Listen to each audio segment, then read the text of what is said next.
এইভাবে পিঠা বানিয়ে যাকে খাওয়াবেন সেই আপনার ফ্যান হয়ে যাবে। আসসালামু আলাইকুম। একটু ভিন্নভাবে খুব সহজে ভীষণ মজার একটি পিঠা রেসিপি শেয়ার করছি। তৈরি করা যেমন সহজ, খেতেও হয় কিন্তু ভীষণ মজার। এখানে প্যানে দিয়ে দিলাম 2 টেবিল চামচ ঘি। ঘিয়ের পরিবর্তে চাইলে তেলও ব্যবহার করতে পারবেন, আবার বাটারও দিতে পারবেন। দিয়ে দিলাম 2 টেবিল চামচ সুজি। সুজিটাকে ভালো করে ভেজে নিব চুলার আঁচটাকে কমিয়ে। এরপরে এখানে দিয়ে দিচ্ছি 1 কাপ লিকুইড দুধ। দুধটা দিয়ে নেড়েচেড়ে ভালো করে মিশিয়ে নিব। আর এই সময় চুলার আঁচটা কমিয়ে রাখবো। দিয়ে দিলাম 1/4 কাপ চিনি, হাফ কাপ গুঁড়া দুধ।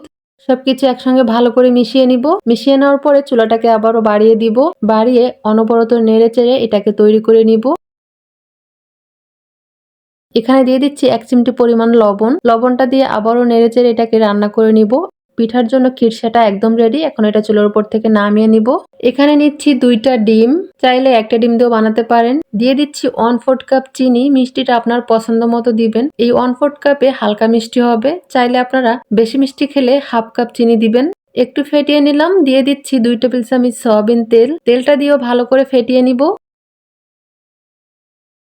এখানে নিয়েছি 1.5 কাপ ময়দা আর দিয়ে দিচ্ছি 1 চামচ বেকিং পাউডার। ভালো করে চেলে নিতে হবে। চেলে নিয়েছি, এখন এগুলাকে মিশিয়ে নিব। এখানে নিয়েছি কুসুম গরম দুধ 1 কাপ। অর্ধেকটা দিয়ে প্রথমে মিশিয়ে নিব, তারপরে বাকিটুকু দিয়ে ভালো করে এটাকে মিশিয়ে নিতে হবে। এই তো, এই যে ভালো করে মিশিয়ে নিয়েছি। মিশিয়ে নেওয়ার পর মিশ্রণটা এরকমের হয়েছে। এখানে দিয়ে দিচ্ছি 1 চিমটি পরিমাণ লবণ আর সামান্য একটু অরেঞ্জ ফুড কালার, তাহলে পিঠাগুলোর কালারটা সুন্দর আসবে। মিশিয়ে নিচ্ছি। এই যে মিশিয়ে নেওয়ার পরে এরকমের হয়েছে মিশ্রণটা। এখানে একটা প্যান নিয়েছি আর প্যানে হালকা একটু তেল ব্রাশ করে দিলাম। পরিমাণ মতো পিঠার মিশ্রণ দিয়ে দিলাম। এরপর ঢাকনা দিয়ে ঢেকে রাখবো কয়েক সেকেন্ডের জন্য। আর চুলার আঁচটা কিন্তু একেবারে কমিয়ে রাখবো, তা না হলে কালারটা নষ্ট হয়ে যাবে। কয়েক সেকেন্ড পরে এই যে হয়ে গিয়েছে, এটাকে এখন নামিয়ে নিব। আর পিছনের কালারটা কিন্তু খুব সুন্দর আসছে। আরো একটা বানিয়ে দেখাচ্ছি। আবার একটু হালকা তেল ব্রাশ করে দিলাম। পরিমাণ মতো মিশ্রণ দিয়ে ঢাকনা দিয়ে ঢেকে রাখবো।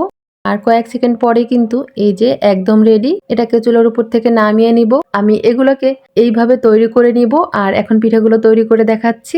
পরিমাণ মতো খিরসা দিয়ে দিলাম। দিয়ে এখন 2 মুখ ভালো করে আটকে দিতে হবে। গরম থাকা অবস্থায় এই কাজটা করলে মুখটা লাগাতে বেশি সুবিধা হবে। ঠান্ডা হয়ে গেলে কিন্তু মুখটা লাগানো যাবে না, তখন খুলে যাবে। আমি আরো একটা পিঠা বানিয়ে দেখাচ্ছি। পরিমাণ মতো খিরসা দিয়ে এইভাবে মুখটাকে আটকে দিব। এই যে কত সহজে একটা পিঠা রেডি। এই পিঠাগুলো তৈরি করার ধরনটা একটু ভিন্ন হলেও এটা তৈরি করা কিন্তু খুবই সহজ আর খেতে এতটা মজার হয় যে সব পিঠার স্বাদকে হার মানাবে। বাচ্চারা তো খুব বেশি পছন্দ করবে। কথা বলতে বলতে সবগুলো পিঠা বানিয়ে নিয়েছি। বানানোর পরে পিঠাগুলো কতটা সুন্দর লাগছে। একটা পিঠা কেটে শেয়ার করছি যে এটা কেমন হয়েছে। এই যে কতটা লোভনীয় হয়েছে। রেসিপি ভালো লাগলে একবার হলেও এই পিঠাটা তৈরি করবেন। আশা করি সবার কাছে খেতে ভালো লাগবে।